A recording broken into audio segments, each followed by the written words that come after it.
आज जिस पर्सनालिटी की मैं बात करूंगी, ये पिछले 45 सालों से इंडस्ट्री में काम कर रहे हैं। इनकी आवाज का जादू ऐसा है कि जब भी इनके गाने सुने जाते हैं वो डायरेक्ट दिल में उतरते हैं। और इनकी आवाज कितनी अच्छी होगी, ये इसी बात से पता चलता है कि खुद लेजेंड लता जी इनकी आवाज को पसंद किया करती थी और कई सारे म्यूजिक डायरेक्टर्स को इनका नाम गाना गवाने के लिए रेकमेंड किया करती थी। किशोर दा, मोहम्मद रफ़ी और मुकेश के उस दौर में इन्होंने अपनी आवाज़ से अपनी अलग पहचान बनाई। इन्होंने फ़िल्म इंडस्ट्री में कई सदाबहार गाने गाए हैं, जिसमें से कुछ गाने हैं सीने में जलन, और इस दिल में, लगी आज सावन की फिर वो झड़ी है, ओ प्रिया प्रिया, ओ प्रिया प्रिया। और चप्पा चप्पा चरखा चले जैसे गाने गा चुके पद्मश्री से सम्मानित सिंगर सुरेश वाडकर। आज कब की और कैसे में सुरेश वाडकर की लाइफ से जुड़ी वो बातें मैं आपको बताऊंगी जो आपने शायद ही सुनी होंगी। कब अखाड़े में कुश्ती लड़ने वाले सुरेश वाडकर बने सम्मानित सिंगर? क्यों इतने बेहतरीन गाने गाने के बावजूद सुरेश वाडकर को आज तक एक भी फिल्म फेयर अवार्ड नहीं मिला? और कैसे माधुरी का रिश्ता रिजेक्ट करने पर सुरेश वाडकर को आज भी सुननी पड़ती है खरी खरी।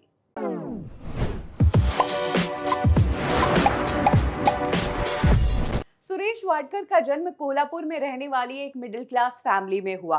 उनके पिता अखाड़े में कुश्ती लड़ने जाया करते थे, इसके अलावा कपड़ों की मिल में काम किया करते थे। मम्मी सेम मिल के लेबर्स के लिए खाना बनाने का काम करती थी। सुरेश वाडकर कई बार अपने पिता के साथ अखाड़े में जाते थे और कुश्ती लड़ा करते थे। बड़े होने तक वो पिता के साथ अखाड़े में जाते रहे। हालांकि 8 साल की उम्र में कुश्ती के साथ साथ सुरेश वाडकर ने सिंगिंग सीखनी भी शुरू कर दी।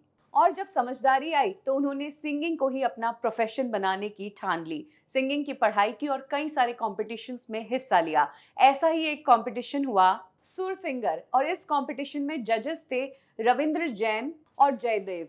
सुरेश वाडकर ने ये कॉम्पिटिशन जीता और फिर रविंद्र जैन जो इस शो के चीफ गेस्ट थे, उन्होंने ही सुरेश वाडकर को इंडस्ट्री में अपना पहला गाना दिया। उस टाइम वो राजश्री प्रोडक्शंस की फिल्म पहेली पर काम कर रहे थे और तब इस फिल्म का एक गाना उन्होंने सुरेश वाडकर से गवाया था। इस गाने में उनकी आवाज और जितना उन्होंने सीखा था वो सब कुछ उन्होंने दिया, लेकिन गाना उतना पॉपुलर नहीं हो पाया। बट दूसरा चांस उन्हें दिया सेम शो के सेकंड गेस्ट जयदेव ने। जयदेव गमन फिल्म का म्यूजिक बना रहे थे और इस फिल्म का सीने में जलन, ये गाना उन्होंने सुरेश वाडकर से गवाया और ये गाना सुपर हिट हुआ। आज भी इस गाने को पसंद किया जाता है। ये गाना डायरेक्ट दिल में उतरता है।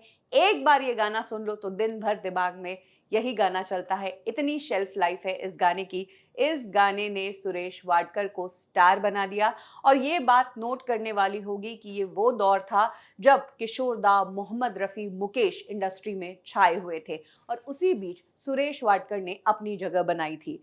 सुरेश वाडकर की आवाज़ तो लता मंगेशकर जी ने भी सुनी और वो इतनी बड़ी फैन हो गई कि उन्होंने म्यूजिक डायरेक्टर्स को सुरेश वाडकर का नाम रेकमेंड करना शुरू कर दिया। जिन लता जी पर अक्सर आरोप लगता था कि वो किसी को काम नहीं दिलवाती थी, उन लता जी ने सुरेश वाडकर को बहुत काम दिलवाया इंडस्ट्री में। सुरेश वाडकर का सिंगिंग करियर ठीक चल रहा था, लेकिन तभी उनकी पर्सनल लाइफ में ऐसा कुछ हुआ कि उन्हें अपनी बाइक बेचनी पड़ी। सुरेश वाडकर ने अपनी कमाई से जो बाइक ली थी, उस बाइक से उनका एक बार एक्सीडेंट हो गया था और इससे उनके पिता बहुत डर गए थे। वो अपने बेटे को खोना नहीं चाहते थे। इसीलिए सुरेश वाडकर के पिता ने उन्हें धमकी दे दी थी कि या तो तू बाइक बेच, नहीं तो तेरी बाइक को मैं छत से नीचे फेंक दूंगा। तब पिता की बात मानते हुए सुरेश वाडकर को वो बाइक बेचनी पड़ी, जिसके बाद उन्हें बहुत दुख हुआ। सुरेश वाडकर के सुर बिल्कुल ट्रैक पर थे, उनकी आवाज बहुत गहरी थी, वो गाना भी बहुत अच्छा गाते थे। लेकिन प्रॉब्लम ये थी कि जिस दौर में वो इंडस्ट्री में आए तब बहुत बड़े दिग्गज इंडस्ट्री में नाम कमा रहे थे। यही कारण है कि 80s में सुरेश वाडकर ने काम तो किया, लेकिन उन्हें बहुत ही सिलेक्टेड वर्क मिला। बट जितना भी काम मिला वो बड़े बैनर्स का मिला। राज कपूर साहब भी उनके फैन थे। यही कारण है कि सुरेश वाडकर से उन्होंने राम तेरी गंगा मैली के भी गाने गवाए। इसी बीच सुरेश वाडकर ने फिल्म चांदनी में गाना गाया, लगी आज सावन की फिर वो झड़ी है, और ये गाना सुपर हिट हुआ। इससे पहले 1987 में और इस दिल में क्या रखा है, ये गाना भी वो गा चुके थे और ये गाना भी बहुत पॉपुलर रहा। दिल फिल्म का ओ प्रिया प्रिया, और उसके बाद तो वो गाने गाते रहे। सुरेश वाडकर अच्छे गाने गा रहे थे, गाने हिट भी हो रहे थे, बड़े स्टार्स पर उनके गाने की आवाज सूट भी हो रही थी। लेकिन उसके बावजूद फिल्म फेयर अवार्ड्स, जो इतना नामी अवार्ड है, उन्होंने सुरेश वाडकर को आज तक एक भी अवार्ड नहीं दिया। हाँ, वो 6 बार सेलेक्ट जरूर हुए, नॉमिनेट भी हुए, लेकिन हर बार वो अवार्ड किसी और को दे जाते। बात करें अगर चांदनी फिल्म के गाने की, लगी आज सावन की फिर वो झड़ी है, तो ये गाना बहुत अच्छा था और लगता था कि इस गाने के लिए तो उन्हें अवार्ड मिलना ही चाहिए था। लेकिन आपको ये जानकर हैरानी होगी कि उस साल का अवार्ड उदित नारायण को मिल गया था, पापा कहते हैं बड़ा नाम करेगा, इस गाने के लिए। और उसके बाद तो कुमार शानू लगातार फिल्म फेयर अवार्ड्स जीतते चले गए। ऐसे में सुरेश वाडकर इंडस्ट्री का हिस्सा होते हुए, अच्छा गाना गाते हुए भी अवार्ड फंक्शन से गायब ही रहे। लेकिन सुरेश वाडकर इन सारी चीजों से हताश नहीं हुए। उन्होंने अपनी एनर्जी लोगों को म्यूजिक सिखाने में लगा दी। उन्होंने अपने म्यूजिक इंस्टीट्यूट शुरू किए। मुंबई में, न्यू जर्सी में उनके म्यूजिक इंस्टीट्यूट चलते हैं। इंडिया में तो वो खुद ही म्यूजिक सिखाते हैं और उनके अब्रॉड इंस्टीट्यूशंस में वो ऑनलाइन म्यूजिक सिखाते हैं। जिस सुरेश वाडकर को हमेशा फिल्म फेयर साइडलाइन करता आया, उनका टैलेंट इंडियन गवर्नमेंट ने तब पहचाना जब 2010 में उन्हें नेशनल अवार्ड से सम्मानित किया गया और फाइनली 2020 में उन्हें पद्मश्री से सम्मानित किया गया। तब उन्होंने कहा था कि मुझे बुरा ज़रूर लगता है कि इतने सालों तक मैं याद नहीं आया, बट अब गवर्नमेंट ने मेरे काम की तारीफ की है, मेरे लिए ये काफ़ी है। सुरेश वाडकर का एक किस्सा बहुत पॉपुलर होता है कि जिस वक्त माधुरी इंडस्ट्री में एक्ट्रेस नहीं बनी थी, तब माधुरी का रिश्ता सुरेश वाडकर के पास गया था। लेकिन सुरेश वाडकर ने माधुरी से शादी करने से सिर्फ इसलिए मना कर दिया क्योंकि वो बहुत ज़्यादा पतली दुबली थी। और इस किस्से को जब भी लोग सुनते हैं तो कहते हैं कि सुरेश वाडकर जी को क्या हो गया था कि उन्होंने इतनी खूबसूरत लड़की से शादी करने से इनकार कर दिया था और उनका रिश्ता रिजेक्ट कर दिया था। इस किस्से की असली सच्चाई सुरेश वाडकर ने रिसेंटली एक इंटरव्यू में बताई थी और उन्होंने कहा कि लोग इस रिश्ते की सच्चाई जाने बिना ही खबर उड़ा देते हैं। अगर मेरे पास माधुरी का रिश्ता आता तो मैं उसे ना कभी नहीं करता, आज वो मेरे साथ होती।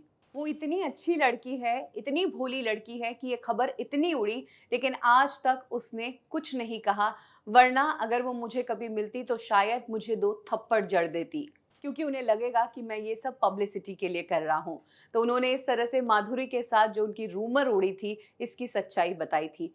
सुरेश वाडकर की पर्सनल लाइफ की अगर बात करें तो उन्हें प्यार एक बार हुआ, बट वो प्यार पूरा नहीं हो पाया। इसके बाद उन्होंने लव मैरिज कर ली सिंगर पद्मा के साथ। इस शादी से उन्हें 2 बेटियां हुई और उनकी दोनों ही बेटियां उनकी तरह सिंगर हैं। जहां उनकी एक बेटी ने तारे जमीन पर इस फिल्म में अपनी आवाज दी है, वहीं दूसरी बेटी ने भी अब इंडस्ट्री में अपना काम करना शुरू कर दिया है।